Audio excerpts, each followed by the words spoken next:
কি ব্যাপার? আমার লক্ষ্মী বউটা কি দিয়ে খাচ্ছে দেখি। বাহ, আমাকে রেখেই সবাই খেতে বসে গেছে। ছোট লোকের বাচ্চা, তোর সাহস কি করে হয় আমার প্লেট থেকে খাবার নেয়ার? এই তুই যে একটা ছোট লোক সেটা তো আমি জানি, এই জন্য এভাবে তো প্রমাণ দেওয়ার দরকার ছিল না। তুই নতুন জামার সাথে এটা কি করলি? বাবা জামাই জামাই করো না তো, ওর মতো একটা রিক্সা চালককে আমি জামাই বলে মানি না। ওর যদি যোগ্যতাই না থাকে তাহলে তুই এই ছেলেকে বিয়ে করলি কেন? আমি তো বিয়ে করতে চাইনি বাবা, তুমি জোর করে আমাকে ওইরকম একটা রিক্সা চালকের সাথে বিয়ে দিছো। নিজে কোটিপতি হয়ে নিজের মেয়ের একটা রিক্সা চালকের সাথে বিয়ে দিছো। একটাবার আমার পছন্দ অপছন্দ জিজ্ঞেস করছো তুমি? তারপরেও তুই ছেলেটার সাথে এমন খারাপ ব্যবহার করতে পারিস না। গতকাল রাতেই তোদের বিয়ে হয়েছে, আর সকাল হতে না হতেই তুই তার সাথে এমন খারাপ ব্যবহার শুরু করে দিলি। বাবা থামো তো, ওর মতো রিক্সা চালক তোমার জামাই, তুমি ওকে সম্মান করো। আমি ওকে সম্মান করতে পারবো না ওর মতো একটা রিক্সা চালককে, কারণ আমি ওকে নিজের জামাই হিসেবে মানিই না। ছোট লোকের বাচ্চা, তোর সাহস হয় কিভাবে তুই আমার পাশে এসে বসার? এই তোর মতো ছোট লোকরা না আমার আশেপাশে আসারও সাহস পায় না, 100 হাত দূরে থাকে। আর তোর কত বড় সাহস, তুই আমার পাশে এসে বসলি? আচ্ছা একটা কাজ কর, তুই আমার পাশে না বসে আমার কোলের উপর এসে বসে থাক। এমো, তোর সাহস কি করে হলো ওর গায়ে হাত তোলা? আর তুই ওকে বারবার রিক্সা চালক এসব কি বলছিস? ওর মধ্যে সততা আছে, ও বিপদে পড়েছে বলেই ও রিক্সা চালাচ্ছে। দুদিন পরে দেখবি ওটা ভালো চাকরি পাবে।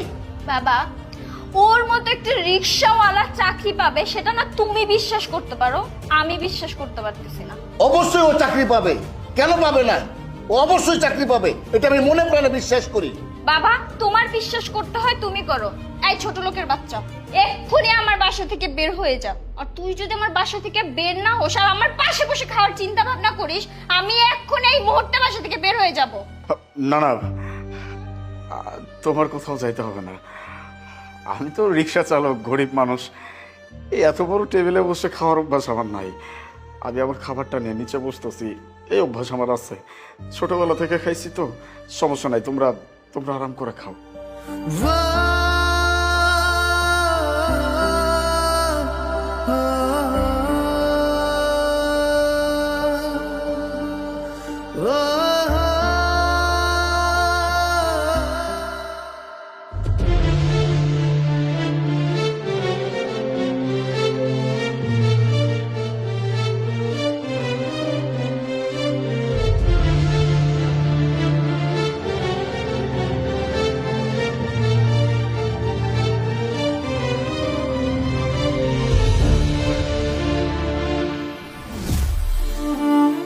মা, একটু হা করতো।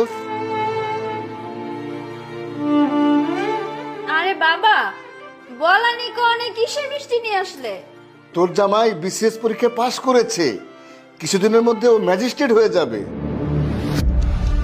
কি বলছো বাবা? এটা কিভাবে সম্ভব? ওর মতো একটা রিক্সাওয়ালা ম্যাজিস্ট্রেট হয়ে গেল? হয়নি, তবে কিছুদিনের মধ্যে হয়ে যাবে। তুই ছেলেটার সাথে অনেক খারাপ ব্যবহার করেছিস, অনেক অত্যাচার করেছিস। আমি তোকে অনেকবার বারণ করেছি, তোকে বুঝিয়েছি, কিন্তু তুই আমার কথা শুনিসনি।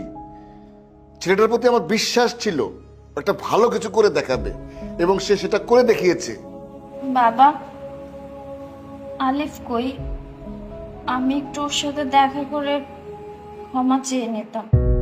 ও তো একটু আগে ব্যাগ গুছিয়ে ট্রেনিং এর জন্য চলে গেল।